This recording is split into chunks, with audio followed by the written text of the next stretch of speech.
Hello, very warm welcome to Progress Junior Golf with Content Live Golf. My name is Steve Jackson, and this is Ian Waterhouse.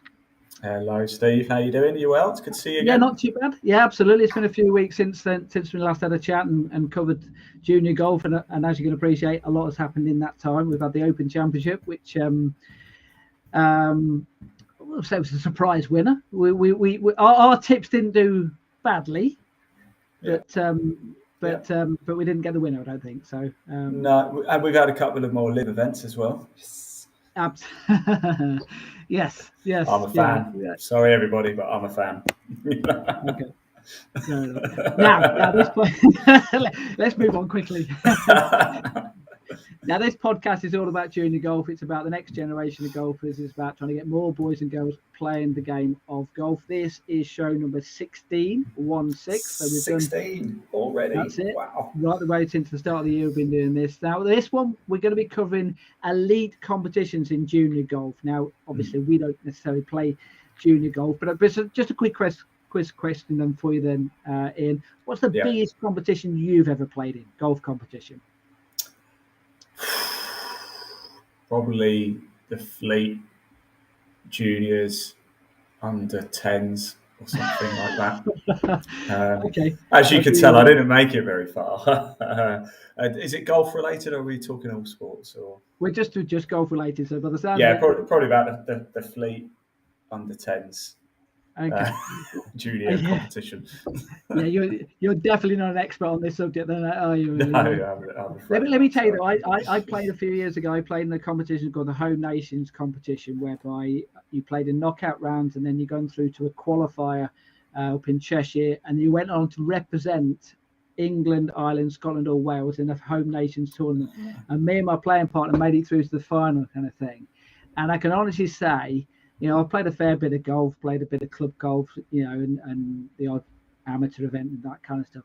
But that's the most nervous I've been, effectively, if you like, representing England kind of thing. So that's why we've kind of wanted to have a chat about this podcast, because competition is very different when you get to that elite level. And that, to me, that felt like elite level. I mean, it wasn't. Well, I tell you something. I tell a lie, actually. You've just refreshed my memory. I thought we were talking about junior level. If we're talking as we get a touch older, shall we say, I did play in the Adidas Invitational a few years ago, which is a bit more of an exhibition thing. But it was when you're trying to nearest the pin against Tyrrell Hatton at the par 3 at the Grove, the nerves are there because you're in front of a pretty good player, and if you shank it, you're going to take some stick. Not just from your fellow mates, you're going to take stick from a European Tour winner, and that won't be fun. And I did okay, actually. I did beat him, but I held my own. I wasn't too embarrassing. So. Yeah. Well, me and my playing partner plays on +2. So he did most of the gross scoring, and I did the occasional net scoring kind of thing. We won both of our matches. In the semi-finals we beat, if memory serves right, that we beat Wales in the semi-final, and then we beat Scotland in the third and fourth playoff. Oh, sorry, we actually won our match, but we lost the overall match. And then so you picked your ball up a lot, then, did you, Steve? I did, yes, because my player, in particular, the first round, my playing partner, I think, went around. This was around the Oxfordshire off the back tees. He went around, I think, in a bit 3 or 4 under par. So it was pretty good standard. Right, now, obviously, that's what we're going to be talking about. We're going to be talking about competitive junior golf. First things first, though, let's cover this junior golf news then, because as we mentioned, lots and lots of competitions to talk about in the last few weeks. It is 3 weeks since we've been doing this. So where should we start? Let's start then home of golf. Let's start up in Scotland then, because it's a men's competition, but a junior's won it. The Scottish Men's Amateur Championship. 16-year-old Oliver Murkagee has won the competition. There he is. Scottish Men's Closed Amateur at Gale Links. He beat Gregor Tate in the final by 1 hole. Beat Connor Wilson 3-2 in the semi-final. So really well done to him there. The English equivalent, the Men's Amateur Championship. I'm going to take a step back here, because I've got a feeling I know someone who knows a little bit more about what happened there, because we almost had a junior winning that, or a younger player winning that as well. Yeah, we did. I was there for that, and it was obviously we were broadcasting the final day live. It was Joe Sullivan who ended up winning it, but it was George Ash in the final as well. George I know very well. He's a Yorkshireman himself. We were up in Yorkshire. We were up at just outside Worksop. We were up at Lindrick, and I've got to say, I've never seen such a huge gallery of people. Like I was saying it on the commentary live, this is bigger than some European tour events. I'm not joking. We had over 100 to 150 people following that group home on the back nine. And yeah, Joe Sullivan in the end, he got his nose ahead, sort of on the back nine, and stayed ahead really. George had a bit of a fight back, couldn't make it stick in the end, and Joe won it at the 17th or the 35th hole of the final. And George was devastated, bless him, but he put in a cracking performance. So yeah, Joe Sullivan taking the honours there. And in the women's side, it was Abby Teasdale, the Aussie, taking home the honours there. That was another cracking match too. So I think that went to the last hole, is that right? Yeah, it did. The 36th hole. Yeah, all the way to the 36th hole, and the pair of them could barely be split. Now, also the qualifying for the stroke play qualifying, which went through to the match play qualifier, there was a junior actually who finished with the best score. That was Sam Easterbrook from Warwickshire, 8 under par for his 2 rounds of golf there. That was at Worksop and also at Lindrick as well, the 2 rounds there. 67 at Lindrick, which, as you well know, you saw the golf course. That's a tough golf course as well to play. So. Yeah. Really well done to him. Actually, he's playing this week as well. He's part of the home internationals, the England team, the boys team. I think the boys, girls, ladies, and seniors. I think they're all playing all at the same time this week against Wales, Scotland, and obviously it's midway through the tournament, so we don't know the final result of that. But that's taking place this week. Back up to Scotland then, just to talk about Scottish Boys Amateur Championship. They also have that in recent weeks. Stroke play qualifying. Harry Bent and Ross Led were the leading players there. They both went round in 1 over par. This was at Edsall. Then he went through to the match play stages. Fraser Led, who I assume must be related in some way to Ross Led as well. He went on to win it. He won 1 up in the final.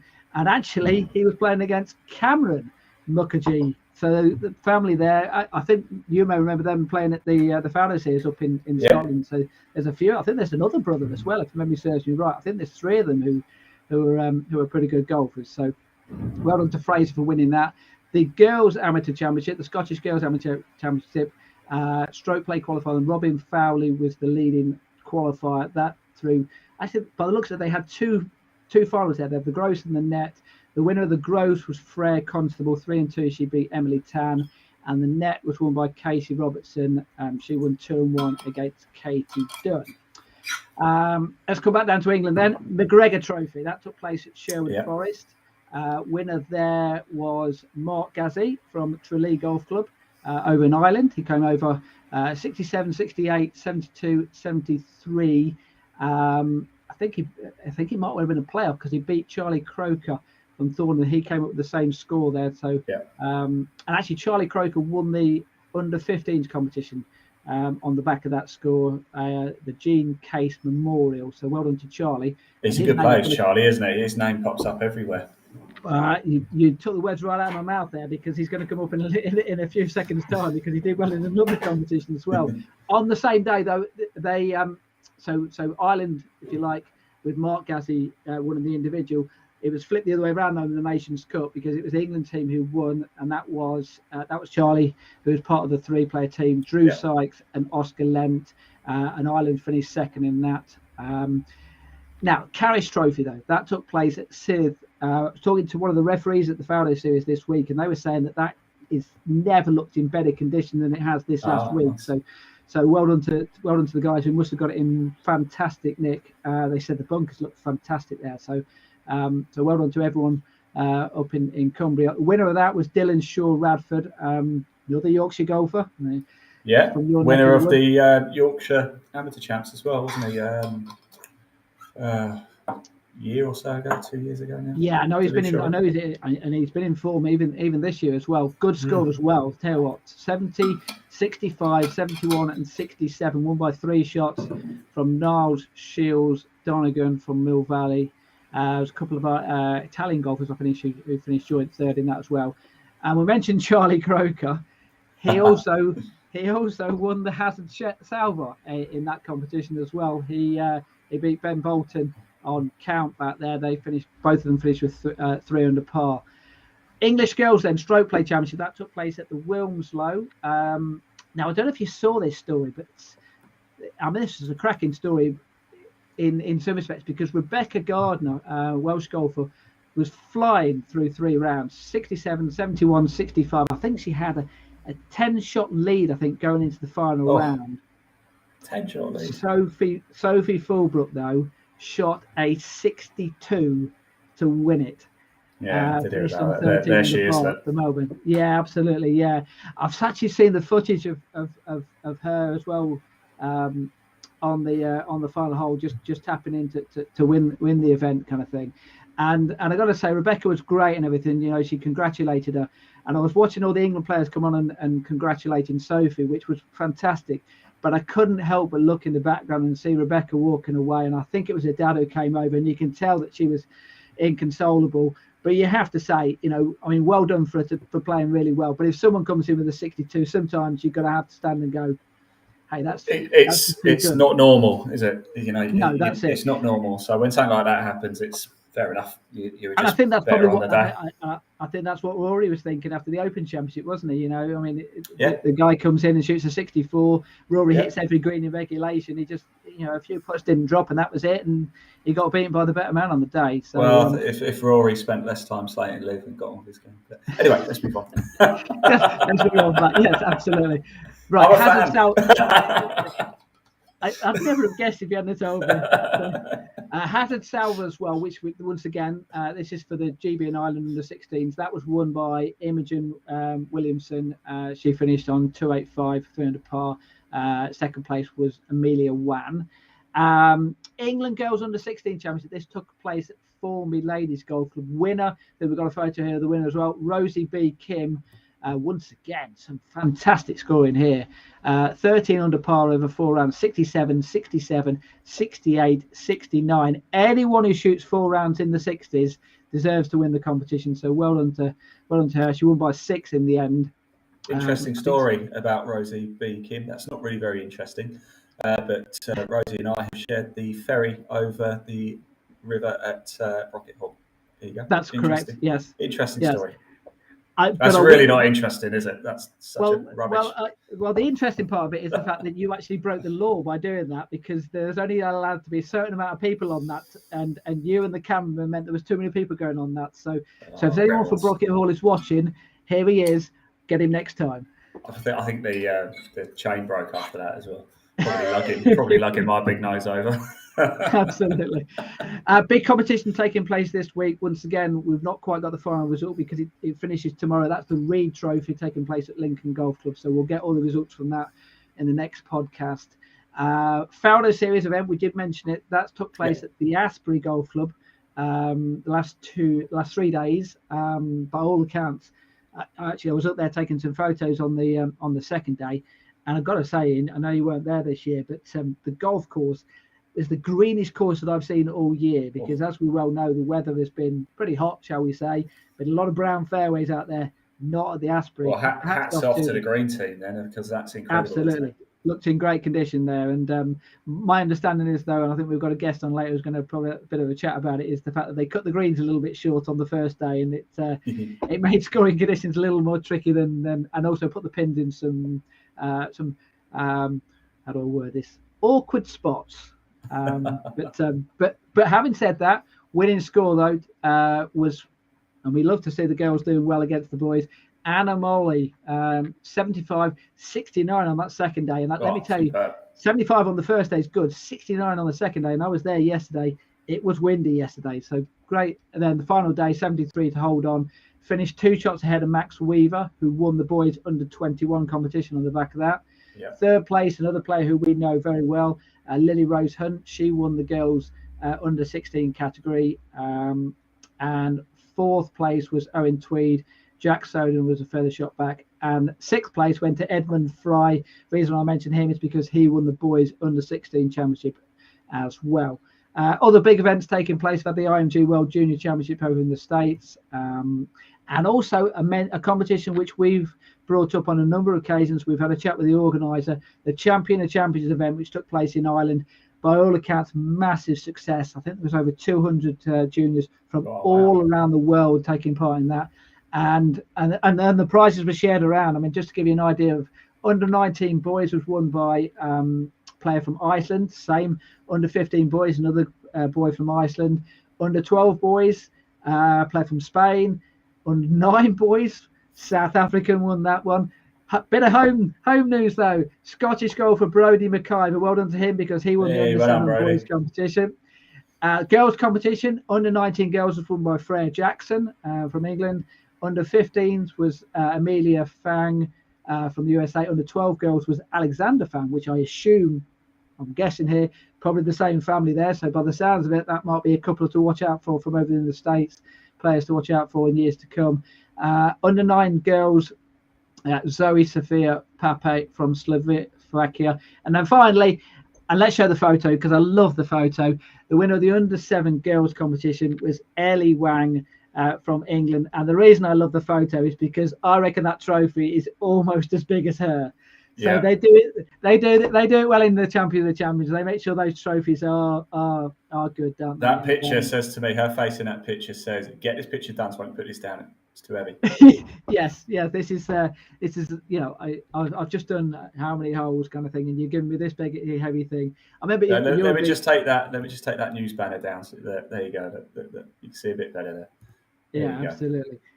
I know you're a big Formula One fan, and I remember a few years ago. This was many years ago. I think Nigel Mansell won a Grand Prix once, and the trophy was so big, and after being dehydrated, he dropped the bloody thing. So well done for not dropping it there, Ellie. But there you go. Good stuff. That's the junior golf news then. So we are going to be covering now podcast today. We're going to be talking about elite golf. We're going to be covering a little bit on some of the major championships. I know we've got a video coming up. We'll do that now actually before we start talking to our guests, because England golf, hopefully we're going to have some pretty exciting news. We're doing some stuff with England golf in the weeks and months ahead with this podcast. But let's find out what they're all about. England golf. It almost forms part of the news as well, because it's important what they're trying to do for junior golf. So let's just hear what they're trying to do.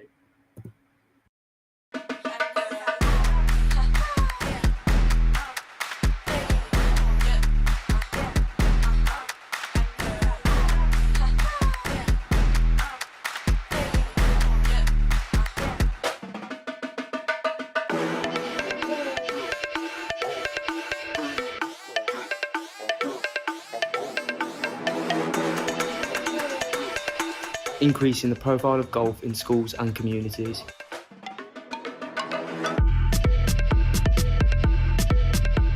Supporting the transition from programmes into club-based activity.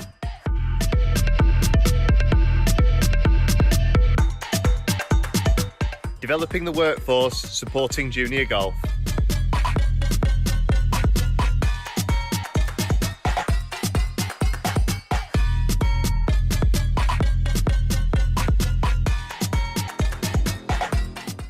The junior landscape through improved data and insight.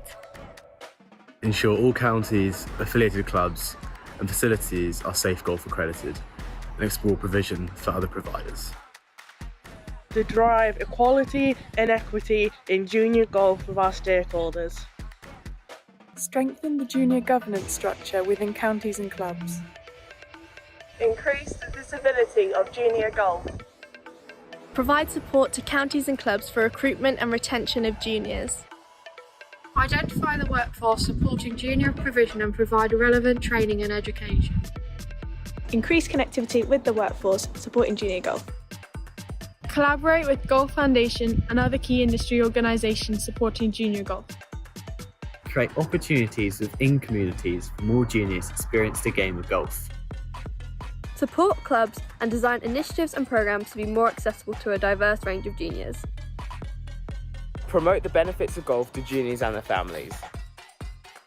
Align with the Women and Girls strategy to inspire more girls to play golf. Develop greater access for disabled people. Change the perceptions of junior golf within clubs and counties. Support talent development through a clear participation pathway.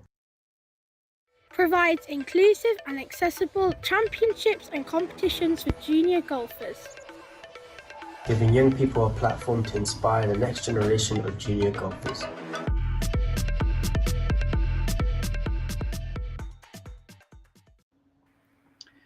So that's England Golf and the Golf Foundation. A few familiar faces as well. You would have seen there as well. People who've been on our podcast previously. So we're going to be doing a podcast on the Golf Foundation in weeks ahead, because we think they can do some as you've just seen there. We think they do some fantastic work for junior golf, and we want to give them the opportunity, give them the platform to try and explain exactly what they're doing. That's a 3-minute video there, but let's give them the proper opportunity of explaining exactly what they're doing and what they can do for clubs, for juniors, for all different aspects of golf. So so that's something to look forward to in weeks to come. Right then, let's get on with the podcast today. Then we're going to be talking about elite junior golf, elite competitive junior golf. Me and Ian know nothing about competitive junior golf because we're too old, and B, we're definitely not good enough. So you saying I can't pass for a junior these days? No, and you definitely can't pass for a decent golfer. But we have got someone. We have got someone who knows a little bit more about how to play competitive, decent junior golf, and that's Finlay Cummings from Bedfordshire. So let's bring Finn on. We're going to have a proper chat about competitive golf, and then we'll find out what is out there basically. I'll bring Finlay in. I'm going to drop out because I'm just rubbish, so you don't need me. All right, so it's Finlay Cummings. So Bedfordshire golfers. I know this week you've been playing in the Faldo Series up at Asbury. We've got a strict regime here. We're not allowed to mention what happened today, are we, Finn? We're not today's a write-off. But 2 good days the first 2 days. Let's concentrate on those. So, but just give us an idea then. So obviously you if you don't mind me asking, how old are you now? I'm 19. 19. Almost 20. Beginning of September. Yeah. Okay, and when did you start first playing golf? I first took up golf, I believe I was about 8 or 9. Okay. My parents both play golf, so that was an easy get in that way. And they always, every Sunday we went up to a local club, not a club where I'm a member now, but a club where they used to offer good Sunday morning junior sessions. There was always a group of us, and yeah, it was just the basics, but I just really got the knack for it, really enjoyed it, and kept wanting to go back. And then when I just obviously kept on playing, and then as I got more interested in it, I increased the amount I was playing and managed to persuade my parents to take me to some more places and visit different courses and stuff. And it's just sort of spiraled from there. Obviously, this podcast we're going to be talking about elite competitive golf, but it goes without saying, when you first started playing the game, competitive golf really wasn't something which you were even considering. So when was it when you first started playing a competition? And what were your, and it's probably a while ago now, obviously, but what were your first thoughts when your mum or your dad, or was it you who went to them and said, I'd like to play in a competition? How did it work?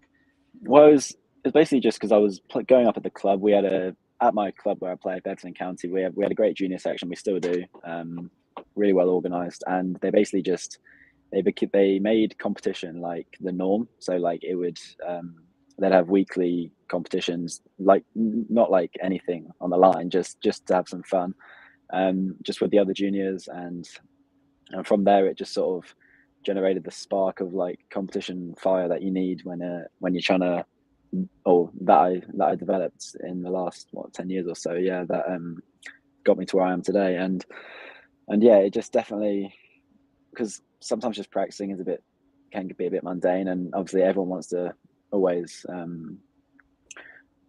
golf and addicts with sport, so you got to just keep it going. And obviously with the practice, if you don't play for a while, you lose what you have, so you need to keep it going, and just the consistency of that is really helpful. You mentioned, use the word there, fun and within the competition. Now there will be some people out there who say, competition, that's not fun, if you sort of mean, in the sense of you can lose it there, can't you, a little bit? It can be it can move away from the fun side, and that's key, isn't it, to try and avoid that happening, isn't it? Yes, I mean obviously I've found as I've got older, it's become, probably not less fun, but it's become more of a mission to do well. I haven't put pressure on myself, but there's always been an expectation of myself to play well. And then sometimes that can withdraw from the fun. Obviously, when everyone has a bad round, they come off not really thinking, oh, that was fun, because obviously they haven't played their best. But definitely trying to maintain that element of fun, because obviously you're playing a sport, you're outside, hopefully in the sun for hours and hours on end. You do really have to keep the relaxed mindset and not get too bogged down in the hardships of golf, as we've all experienced before. Yeah. I mean, you mentioned there that when you get a little bit older, it becomes more serious, if you like, and obviously you would have seen the news that we've just done then, the champions event over in Ireland, whereby players, under sevens categories, and I know that you played on the British Junior Golf Tour.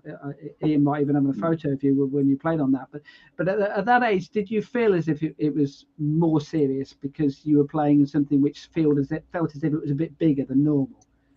Definitely. When you have to travel to the events, and sometimes you have to even stay a night, it's when your family are sort of paying more money for you to play in these events, you definitely do feel like there's something on the line, not on the line, but they're putting something forward for you to, they're putting obviously money on the line for you to experience these events and hopefully grow in the game. And yeah, I mean, that's where it comes in, like the trying to balance the fun and the competitive side.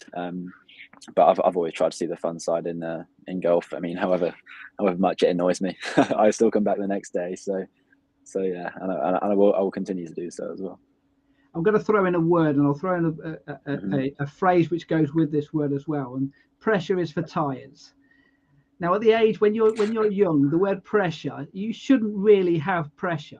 But even with those situations there, but you must have been aware of the fact that you're going somewhere different. How difficult, easy was it to cope with that? Yeah, I mean, obviously all pressure's from within, isn't it? So there's nothing over my head holding me back. But it's a tough one to deal with, especially obviously what I thought was pressure 8 years ago. Like today it would be like I'd shrug it off without even, I wouldn't lose a minute's sleep over it. But yeah, you definitely do learn to overcome, and you learn your like strengths and weaknesses as a person and with your golf game. And I definitely think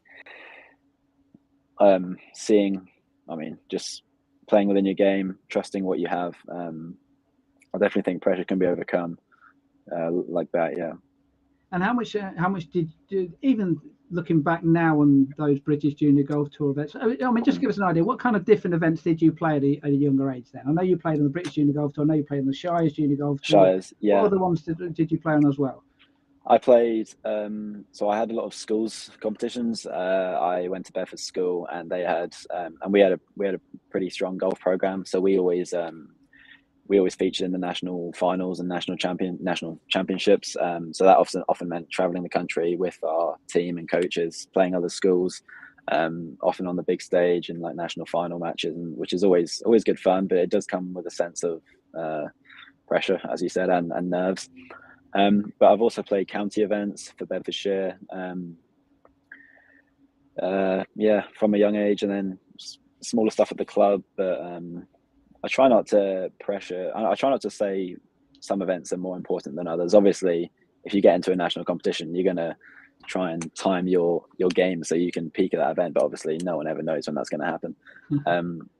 But yeah, so I just played all over. I tried to travel as much as I can. I was always told from a young age to try and not just have all your scores from your home club, because obviously that's the new system, but try to go around, play, practice where you can, and you'll definitely get better. Because if you're staying around your home club and you know every bounce the ball's going to take, you're not really developing much as a golfer, I find. And that's what I was taught from a young age, and lots of my friends did the same thing, and we've definitely benefited because of it.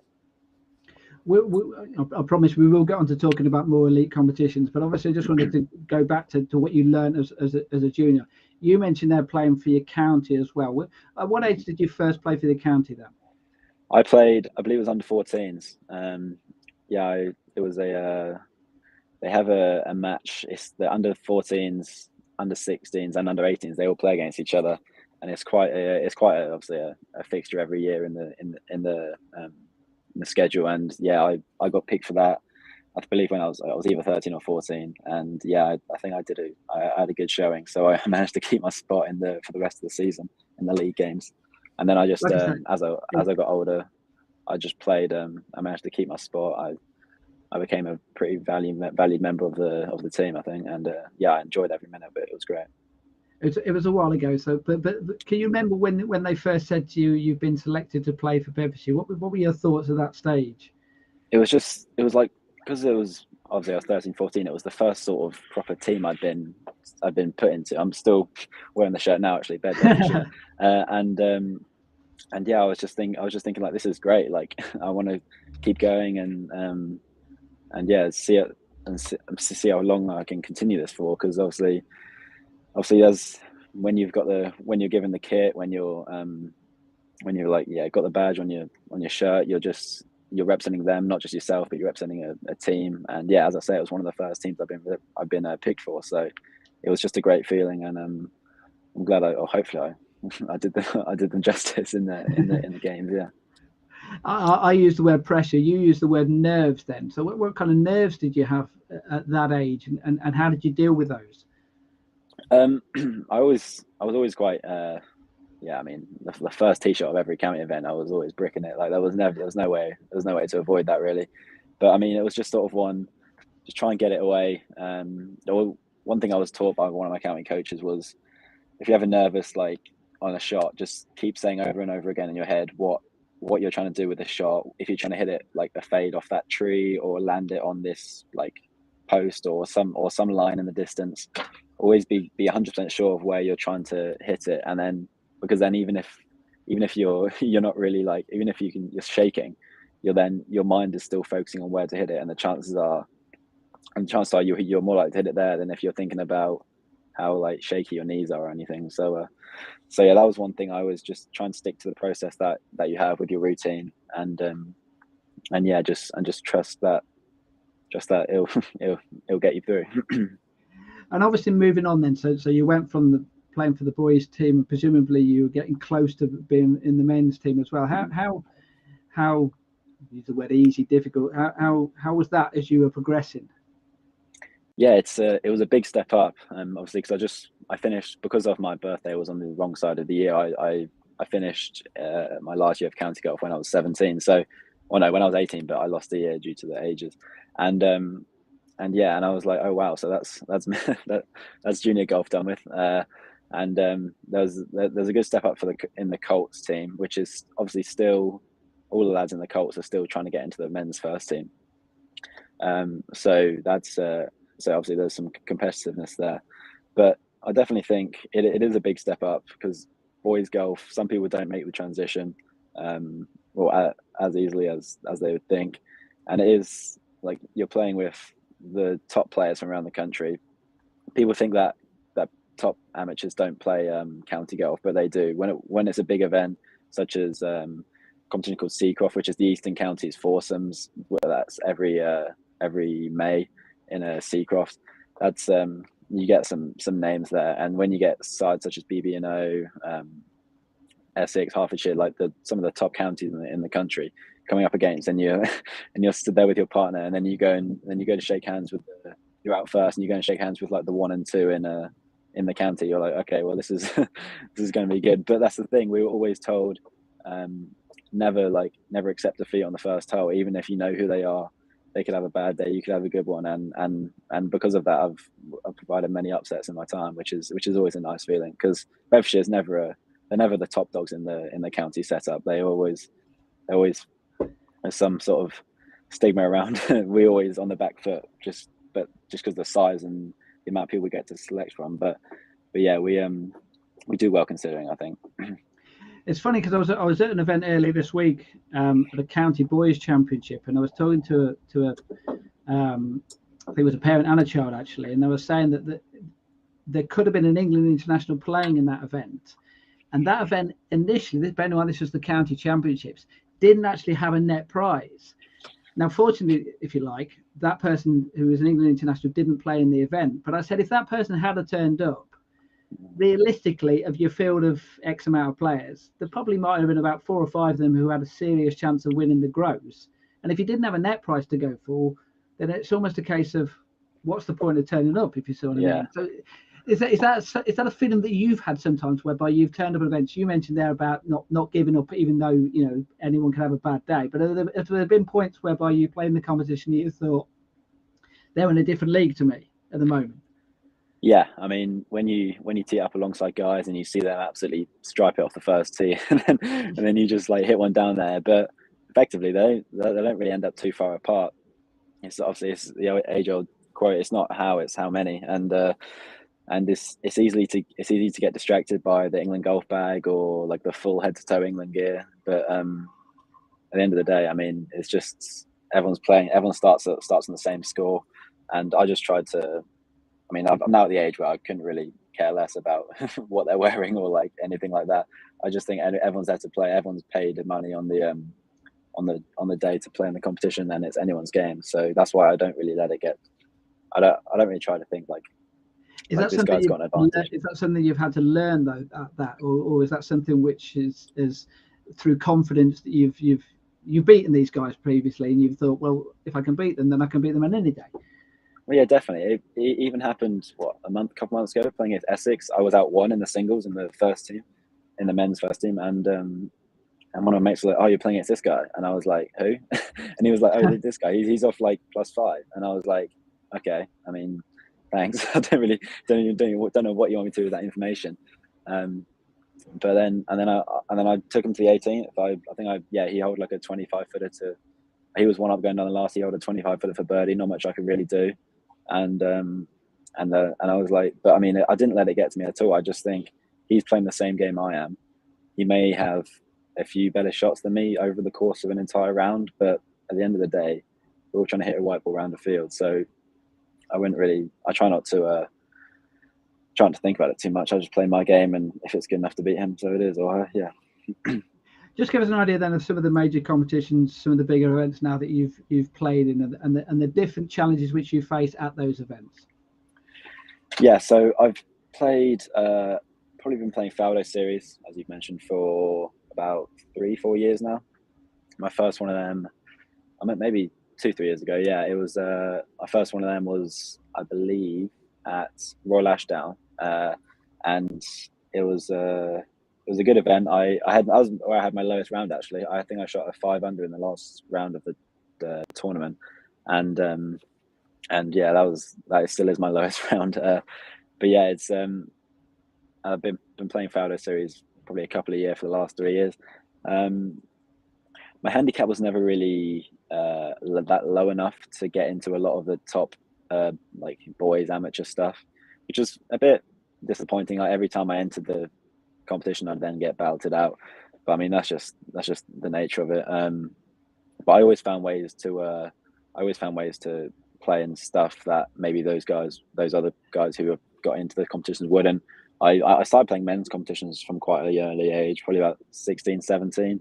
I'd enter men's opens, travel with my mum and my dad, get a night, and then stay the night practice round, and then 36 holes, and then drive home. It's pretty exhausting, but I mean, that's the only way, as I've said before, that's the only way you're going to get you're truly going to develop as a golfer.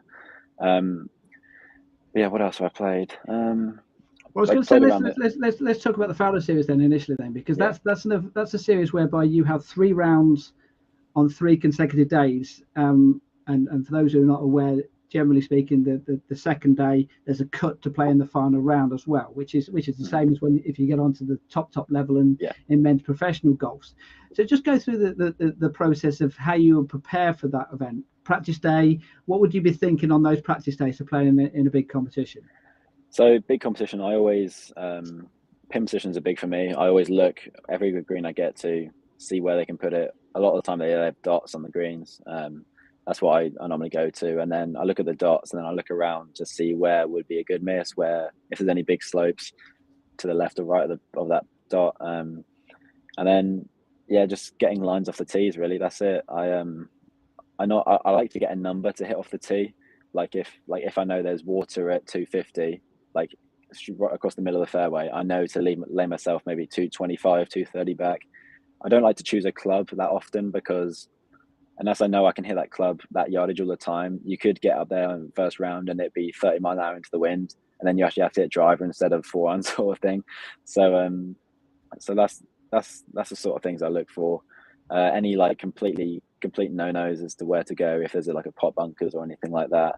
Especially playing, or when you play around the country, you see all different types of conditions and different hazards that you may interfere with. So yeah, I mean, I just try and have a social round. Try and put some. I always tend to play quite well in practice rounds. It's quite weird. Probably because there's no pressure. Funny enough, I was just about to make this point because we played a practice round at Brocket Hall last year ahead of the Faldo Series, and the second hole there, which is a tough par 3 over water, and you put your tee shot to about 2 foot. And I remember thinking, I don't know if I said it out loud, but I remember thinking at the time, I was thinking, I bet you're thinking, don't waste this good shot to death.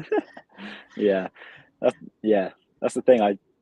Obviously you want to save your good shots, but I'm a believer of if you pulled it off once, you can do it again. So I just think that was just a good swing, and then just sort of not shrug it off, but sort of put it to the side and try and hold it in there for the days when it counts. Better to think that the following day than if you slap 2 in the water or something like that. Yeah, definitely. Yeah. So obviously, that's the practice round, and your mentality is thinking already about the first round. So, like I say, with the Faldo Series, it's 2 rounds and there's a cut. Yeah. So, are you immediately on that first tee on that first day? Are you already thinking about making the cut, or what are you thinking about? I wouldn't say I'm thinking of making the cut. The first round, I like to go into it with an open mind. If I have if I go there trying to think of the cut and half the lads haven't even teed off yet, you're not going to get anywhere by trying guessing. I mean, like this week the cut was 26 over, I think, and I just couldn't have imagined that after the practice round. I thought it would have been close to like 5-6 over par for 2 rounds, but the wind picked up and it just played brutal. So but yeah, so on that first round, I just take it as any other round, sort of try and just put some swings together, try and string some shots together, and just at the end of the day, if it comes out with a low number, it doesn't.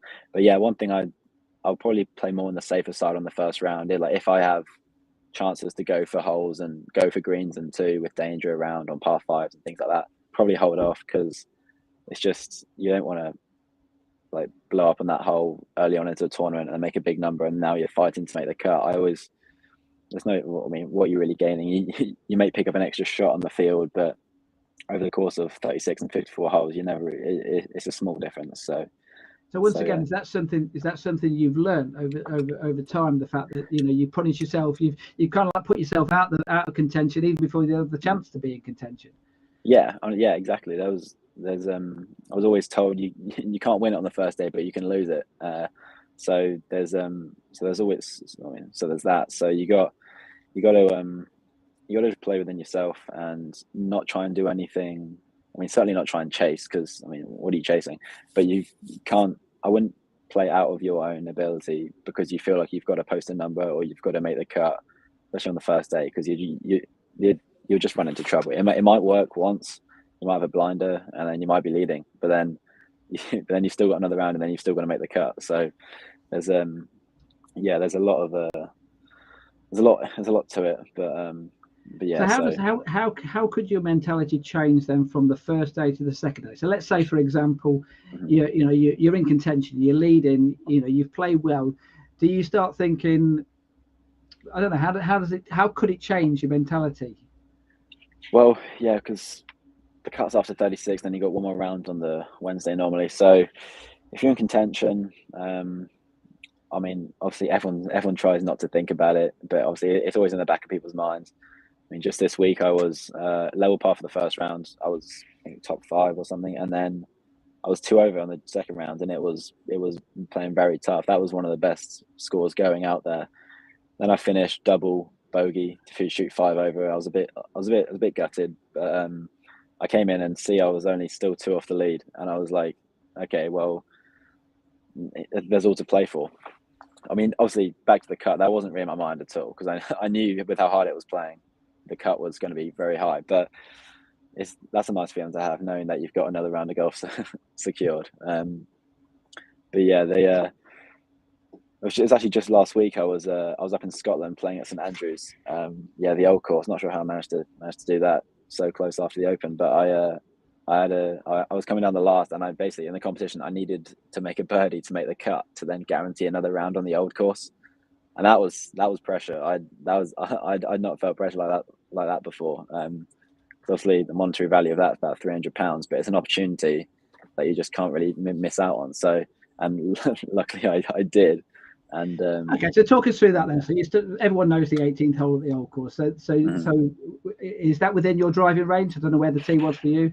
Yeah, so we were right at the back, and we managed to, and it was downwind on the first day, and I got pretty close. And then on the second day, on the last day, it was into the wind, and I had about 80 yards in. So I don't know what the wind was saying for the pros, but it was a good hit. I feel like I could have got there on the first day when wind was in our favour. But that was such a great experience to play in that. So you still have, okay, so you've hit your tee shot, you're 80 yards short, you know the Valley of Sin, you've seen plenty of fantastic golfers over the years make errors there. So you're thinking, did you know at that stage, I need a birdie? Are you a scoreboard follower? Oh no, so this was actually on the new course. So sorry, I was coming down. Okay. So I played the old course in the first round, and the second round was on the new course. So it was a pretty tight par 4. But in a sense, it was still I had driver and then 150 yards in, so it was a good birdie, and then just the relief when that went in, I was like, phew, that was close. Yeah. So old course, new course. Are you a scoreboard watcher? Did you know that you needed a birdie? Yeah, because I knew I made 3 bogeys in a row, and on 13, 14, 15, and I was like, oh boy, that's not good, because I knew after the first round you can sort of have a guess at the scores. It was a high level competition then, and it went to 5 over the cut, and I just got to 5 over. Oh no, it was at 4 over, and then it was at 4 over, and then I just made 3 bogeys to go to 5 over. I was like, brilliant. So, but obviously I didn't know that until I looked at it on the 16th tee, and I said to myself, well, you're gonna need to come on, let's just pick one shot up here. And the finish is quite hard. It's quite a long par 4, and then a 220 par 3, and then a fairly average par 4. And I was like, come on, 2 pars, and then just have a go on the last. And it was nerve-wracking for sure, but the relief when that happened, it was great feeling. So it's a line of question I've asked you on a few occasions, but and the whole point of this podcast is obviously people who are watching is for them to learn from guests and things like that. So is that type of experience, is that something you've had to learn in the sense of figuring out how it's going to be, how you're going to figure it out? Sorry, could you? Sorry, I was zoned out when you said that question.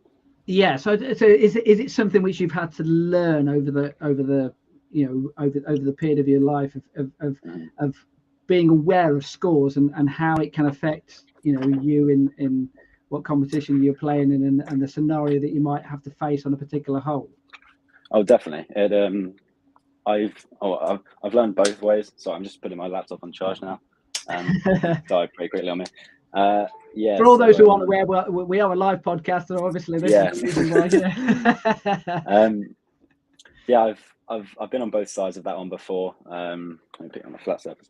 I've been on both sides of that before, looking at leaderboards, not really knowing if I'm going to make it or not. Obviously, you win some, you lose some, you don't get in, but you learn how your body reacts to external pressure, like things like leaderboards and cut lines. I've realized that I can, not just cut lines, but maybe like actually winning a tournament, knowing that you're maybe a shot behind going down the last. It's something you just need to put yourself in the position, really. Put together some good rounds and put yourself in the position to then know how your body reacts to it. It's one of those things. It only comes with experience, and that's how I've learned how to sort of deal with that stuff. People say don't. A lot of my coaches and that say don't watch the scoreboards, but I find it hard not to if you're in contention. You just want to know where you're at and where everyone else is. And also, you use an interesting phrase there, whereby figuring out how your body is reacting and things like that. And obviously, when you're playing in a bigger competition, although you may part of your brain's trying to say to yourself, this is no different, presumably the adrenaline is kicking in no more than it would do in just your average practice round, for example. And that's something which you need to bear in mind when you're picking a club for a shot, for example. Yeah. When you've got a par 3 is like your last hole, like today, and you need to pick up a shot or something, and it's like there's danger long or short of the green. You always got to factor into your mind how your body is feeling, and maybe you're quite tense or adrenaline's pumping. You could pump it that extra 5-10 yards out of nowhere, and that could cost you the tournament or could cost you or could make you miss the cut.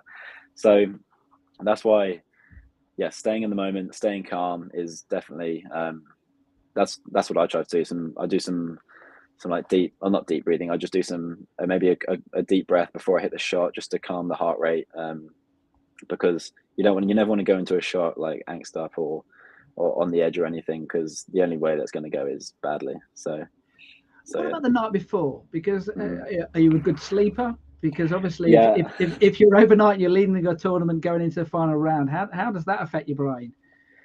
Yeah, it is. It does play with you. Yeah, you try not to look at it. You try and sort of get rid of all the external noise. But like it's hard not to think about it. You care a lot. I always find if you're nervous, it's because you really care, and that's a good thing.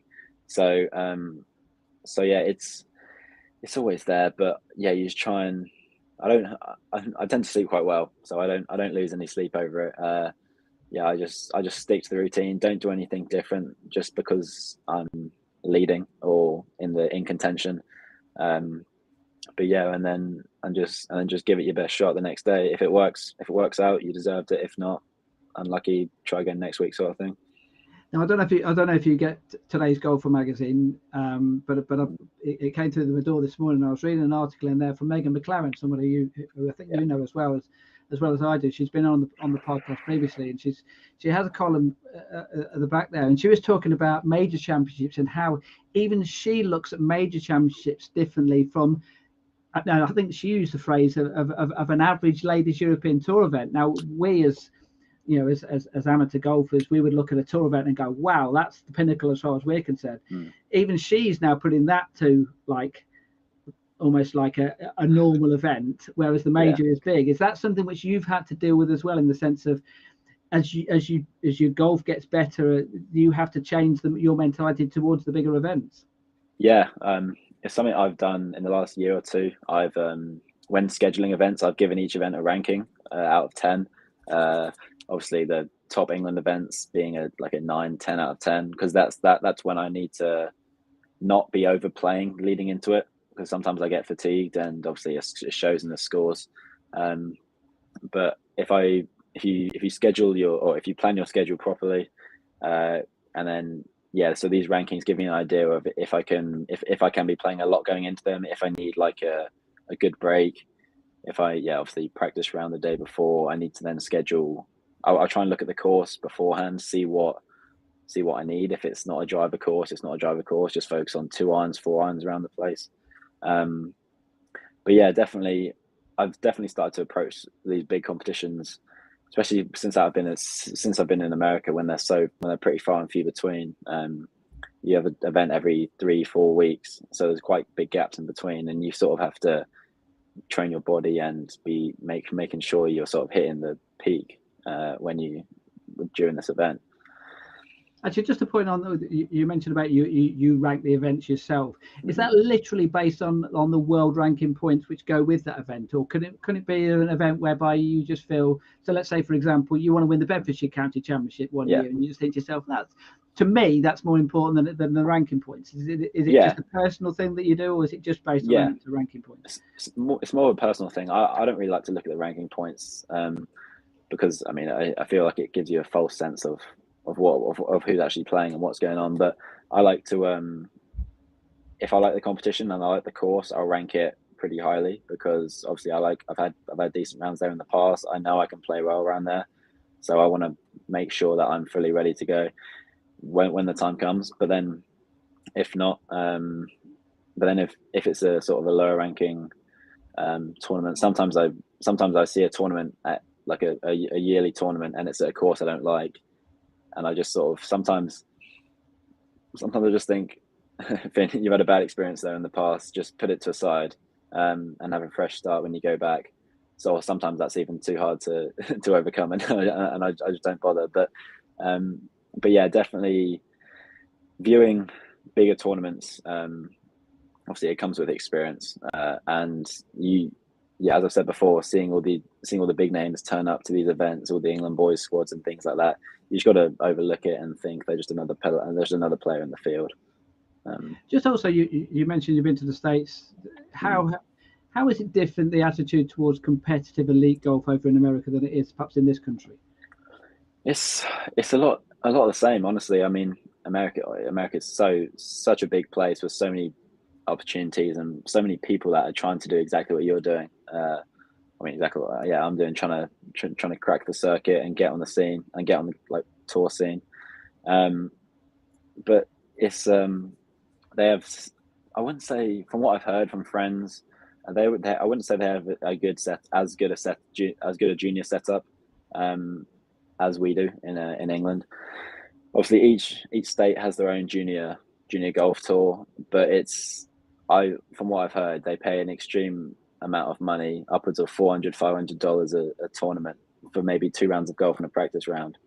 And I'm just there getting like, and I'm playing there, sometimes paying £50-60 maximum for 54 holes round a championship course. And I don't know where that extra money's going in America, but I just feel like for the value of what you get, and then obviously if the kids play badly in America, that's then sort of that money sort of gone to nothing. But I guess it's all about building experience, and I just feel from a young age they could do that without charging the extortionate prices. Now we've done a podcast on college golf in the US as well. Okay.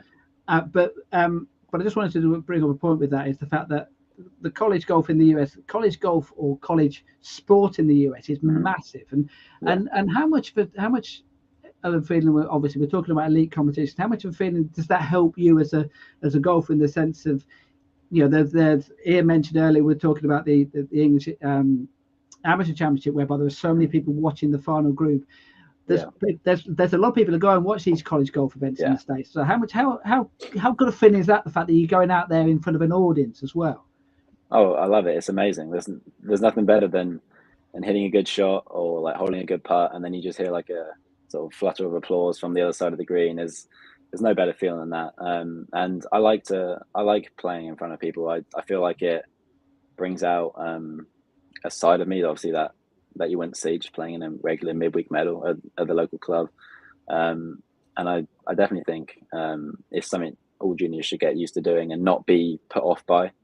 Because I always say, how do you do that? How do you replicate the playing in front of the pressure of having lots of people watching you playing golf? I'm not sure you can. Maybe start in little numbers, get your family down to watch you tee off the first or something, and then. But I just imagine they're just not there. Like when you're on the course, it's me, the club, the ball, and the hole. Like that's all it is.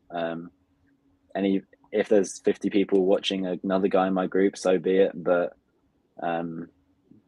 so yeah, I just treat it as anything else. I treat it as normal. I don't really think about it too much. Don't want to put any pressure.